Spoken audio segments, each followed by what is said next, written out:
Week 15 Germany, here we go. Last Thursday I went bowling with a couple of Marcus's friends who are now kind of starting to become my friends. It was me, Toby, Fabian, and David. Played a couple of games of bowling. I only won one of them. Some of the other guys did a little bit better than me. After that we went back to David's place and watched Alice in Wonderland. Then I went home kind of early because the next day I was on my way bright and early to Amsterdam. Met Charlie and Thad at the Hauptbahnhof, trying to get there as cheaply as possible. So we got one of the regional bond group train ticket thingamajiggers. We accidentally got on an ICE train instead of a regional train, but the guy coming around checking tickets was actually really cool, really nice. I played off the ignorant American tourist thing pretty well, and he was like, alright, just get off at the next stop and you know, you guys will be alright in the future, you know. Not to ride ICE trains when you only have a regional bond ticket, which I kind of already knew in the first place, but hey, you know. We actually met a really cool guy who was like half English, half German on one of the trains, and we were talking with him pretty much the whole way up to where we had to split off from each other. Got into Amsterdam a little bit late, later than we expected. We tried to take a train to Amsterdam Central Station and it ended up taking us to the airport, which is like on the entire opposite side of the city, and we actually needed to go on the entire opposite side of the city from that to where we were staying, so that was kind of a pain in the ass. We eventually made it. It was definitely dark out at this point, and after we got settled in to our sleeping arrangements.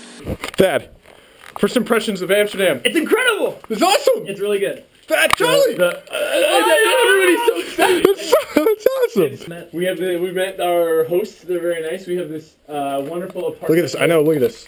Look at this beautiful apartment. This OSB look at this finish. Yeah, look at this shoe bottle opener. The shoe bottle opener. We got Buddha. They've left us chocolates. There's chocolates. We've got chocolates. There's one for each. There's one for each. There's 3 coffee cups. 3 knives. 3 knives. We each get our own knife. That's pretty cool. You know, 75 packs of gum. This is really good. Oh yeah.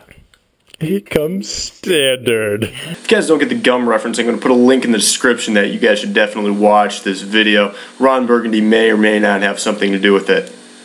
Then went back downtown in Amsterdam and hung out downtown for the evening. We were all quite hungry from our long traveling day, and we decided to stop in at this dinner place that was actually really, really good, but quite expensive. I think I paid like €7 for a dinner, and it was good, but it wasn't €7 worth of good. After that, we kind of tried to attempt to meet up with Colin and Scott, who are other PP peelers that were going to meet us down there, but being that we were in Holland and none of us had, you know, international calling networks, we couldn't really use our phones, and no one had any Wi-Fi to connect with each other, so we kind of just, you know, winged it on our own. Ended up stopping in at this one bar, and we actually ended up meeting Bruno Mars's saxophonist, and Thad coughed in his girlfriend's face. Charlie, what's up, man? Hey. How is Amsterdam for you? Charlie and we are enjoying our time in Amsterdam. How's your time? We were in a bar today with Bruno Mars' saxophone player. 2 smoking hot Denmarkians. Pop all over Bruno Mars' saxophone girls. Yeah. So yeah. Yeah, that is kind of a friend of a stepbrother type of thing. Yeah. But no, I coughed on the girlfriend of the saxophonist of Bruno Mars. Yeah, it was. But anyway, so yeah, that was pretty fun. We also met some guys from Texas who were studying in Spain, and were up in Amsterdam for the week or whatever, and they were pretty cool too. After that, we just kind of went around the town, walked around until we got tired, and then eventually made it back home.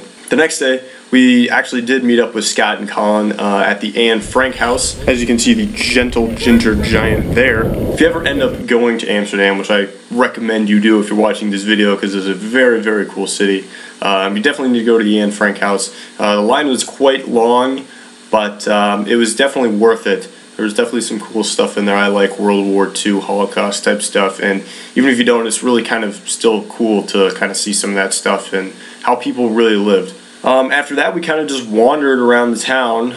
When we were hungry, we stopped and ate. When we were thirsty, we stopped and drank, you know, yada, yada, yada. We tried to get into the Rijksmuseum, or Rijks, I don't know how it's spelled, R-I-J-K-S. I don't know how that's pronounced, which is an art museum. We got there like an hour before it was closing, so we actually didn't get to go inside because we didn't want to spend €15 for an hour worth of art. But I've heard it was really cool. We also stopped outside the I Am Amsterdam sign and did, you know, the typical touristy taking pictures thing.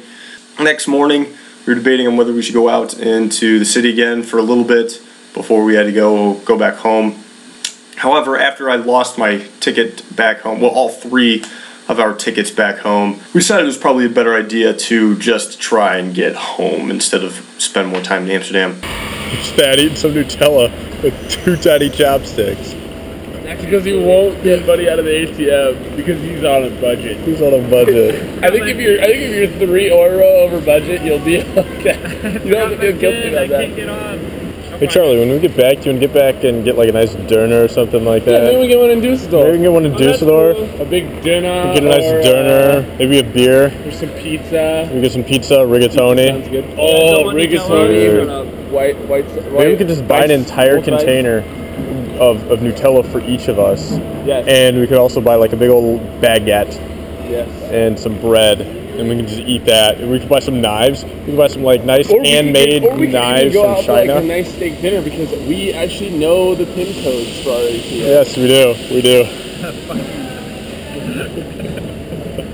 This is so good. I don't care. Again, taking regional mods all the way back. So although we left at like noon-ish, we didn't end up getting back into Saarbrücken until like 11:30.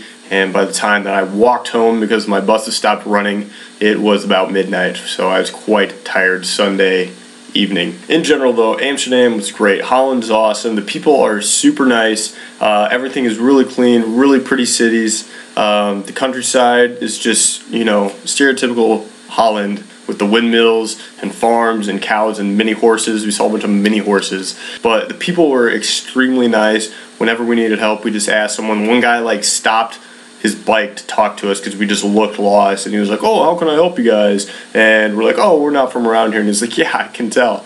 But another thing that was surprised was just like how well everyone spoke English. Obviously, Dutch is their native language, but everyone could always speak English really, really well, and it was very hard to even hear any kind of an accent with it. So definitely want to go back to Amsterdam. Amsterdam's really cool, and it's probably like on the list of favorite cities I've ever been to. It's hard to beat Berlin, but Amsterdam is pretty freaking cool, I'll just say that much. Monday went to class as normal after I got back from class. Again, I don't really do much on Mondays, although I did go with my host family to the grocery store and try and seek out a turkey for Thanksgiving. I'm going to cook my host family along with some of the other PP pillars a Thanksgiving dinner, and so of course you need a turkey for that, but they don't really have just, you know, big ass turkeys just chilling there in the store, so we gotta kind of hunt one down, and I think I'm on a trail to one. They also kind of finalized the plans for my Nuremberg trip in December. Going with some people to Nuremberg for the Christmas market there. It's not the same Nuremberg as the track. There's a different one. It's also spelled different, but they sound the exact same because it's German. Tuesday, long day for classes again, and then I went to Frisbee afterwards. I was debating whether I was going to go or not. It was cold as shit outside. I was tired as hell, but decided to go anyway, and I'm glad I did because it was really awesome. It reminded me of like football practices. We're doing drills about like cutting and like running routes and catching the frisbee and stuff like that. And then at the end we play for about a half an hour, and I actually did like really well. Like I was making good passes, I was making good catches, and so I think I'm kind of starting to like fit into my niche there. Wednesday is the day I didn't do anything at all. Pretty much got home from class, had class late, and I got home and just kind of hung out and went to bed. This morning I was supposed to have a field trip with one of my classes. I needed to be at the HTV at 6 a.m., which meant I had to wake up like at least before 4:45. My alarm went off and I was like, I don't think so. So I'm using today as kind of a send out emails day, make my video day, and I have no idea what's going on this weekend. Maybe I'll just take a random trip to nowhere.